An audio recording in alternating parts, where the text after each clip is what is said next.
د پلار لیکونه لور ته.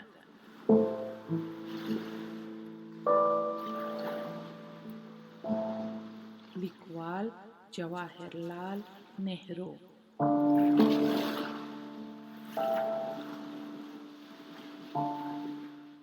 ژباړن نسیم سلیمی. پاچاهان د عبادت ځایونه او روحانیون.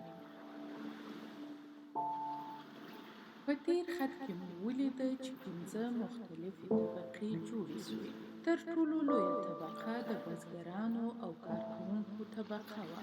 بزګرانو ځمکه څیرل، یوې کول او غذایي مواد یې کرل.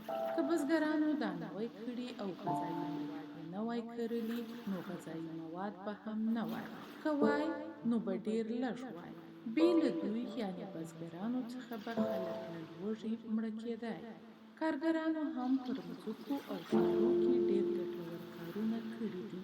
که څه هم دغو کسانو ډیر مهم کارونه کول او وجود یې هر چا ته ضروري و، بیا هم له خپل کار څخه ډیر لږ څه په لاس ورتلل.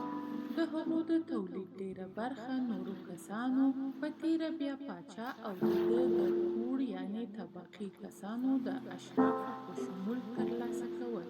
لکه څنګه مو چې ولیدل، پاچا او د ده د پوړ کسانو ډیر واک درلود. د پخوانیو قبیلو په دوران کې مځکه د یوه نفر نه بلکې د ټولې قبیلې وه.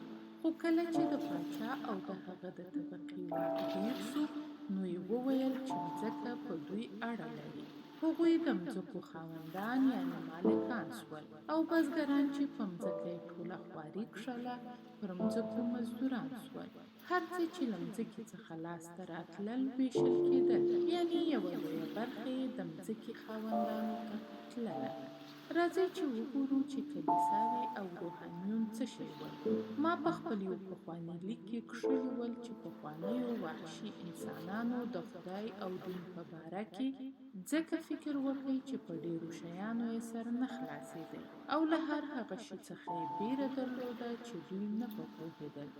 هغوی د هر شي لپاره یو خدای یا یو خدایه جوړه کړه، لکه یو رود، یو غر، لمر، درختې، څاروي او داسې نور شیان. لکه اروا چې دوی نه سوای لیدلی، بلکې تصور یې کاوه، ځکه چې دوی به بیریدل. همیشه یې فکر کاوه چې خدایان یې غواړي چې دوی ته جزا ورکړي. د دوی خدایان هم د دوی په شان توند او ظالمان ول، او خلکو تل کوشش کاوه چې هغوی راضي وساتي او یا یې په قربانیو خوشحاله وساتي. د دغو معبودونو لپاره صومعې جوړې سوې. په دغو کلیساو کې به داسې خاصې خونې وي چې سپېڅلي ځایونه یا زیارتونه به یې بلل، چې په هغه کې به د دوی د هغه معبود یو تصویر یا مجسمه وه چې دوی به یې لمانځنه کوله. دوی د داسې چا عبادت نه سوای کولی چې په سترګو یې نه سوای لیدلی.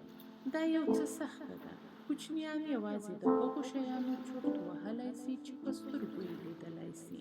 پخواني انسانان هم کوچنیانو ته یو څه ورته ول، یعنې شباهت یې درلود. ډیره عجبه خبره دا ده چې دغه تصویرونه عموماً ډیر بدرنګه ول. دا تصویرونه د حیواناتو یا نیم حیوان او نیم انسان ول. په مصر کې یو وخت د یوې پیشي او بل وخت یې زه فکر کوم د یوې بیزو عبادت کاوه. په دې خبره پوهېدل سخت دي چې خلکو ولې د داسې عجبو شیانو د تصویرو یعنې مجسمو او بوتانو عبادت کاوه. که چیرې د یو تصویر عبادت کیږي، نو ولې بیا یو څه ښایسته کوي نه؟ خو ښایي دا فکر موجود و چې له خدایانو څخه باید خلک وبېرېږي، او ښایي په دې سبب یې دغسې وحشي بڼې ورکړې وي. ښایي انسانانو په هغو وختو کې د نن ورځې په شان د یوه خدای یا یو لوی قدرت په باره کې فکر نه کاوه. دوی فکر کاوه چې د نارینه او ښځو خدایان شمېر ډېر دی، او ځینې وختونه جنګونه لا هم سره کوي. بیلو بیلو ښارو او بیلو بیلو هیوادو د جلا جلا خدایانو لمانځنه کوله. د عبادت ځایونه له راهبانو او راهبو ښځو څخه ډک ول. په عمومي ډول راهبانو لیک او لوست کولی سوای او تر نورو خلکو پوه ول، ځکه نو د پاچا سلاکاران سول. په په هغو وختو کې کتابونه د راهبانو یعنی دیني مشرانو لخوا لیکل کېدل او یا د بل کتاب له مخې نوشته یا کاپي کېدل ځکه چې پوهه یې درلوده. ځکه نو د پخوا زمانې هوښیار خلک ول. طبیبان هم ول. ځکه چې ډېر هوښیاران ول. نو به یې ډېر وختونه داسې چمونه کول چې ځانونه پر خلکو په جبر قبول کړي. خلک ډېر ساده او جاهل وو او داسې فکر یې کاوه دغه د دین مشران جادوګران دي.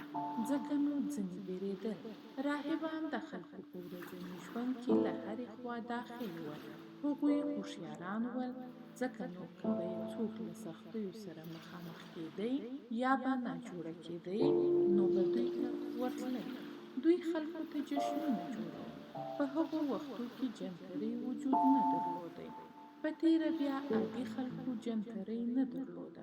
هغو د جشنونو پر اساس حساب کاوه. راهبانو عموما خلک خطا ایستل او له لارې ایستل. خو کومکونه یې هم ورسره کول او د ترقۍ او پرمختګ خواته یې بیول.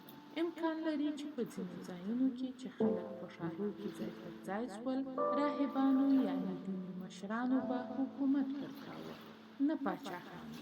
وروسته پاچا راغی او ځکه چې پاچا ښه جنګ کولی شوی هغوی یې له ځایه لیرې کړل. په ځینې ځایو کې یعنی ځینې کسان لکه د مصر فرعونیان یو نفر به په عین حال کې هم دیني مشر و او هم پاچا. فرعونیان په رښتیا هم په ژوندون یې نیمه مقدس یا نیمه خدایان بلل کېدل. کله چې به مړه سول د خدایانو په شان به یې عبادت کېدی.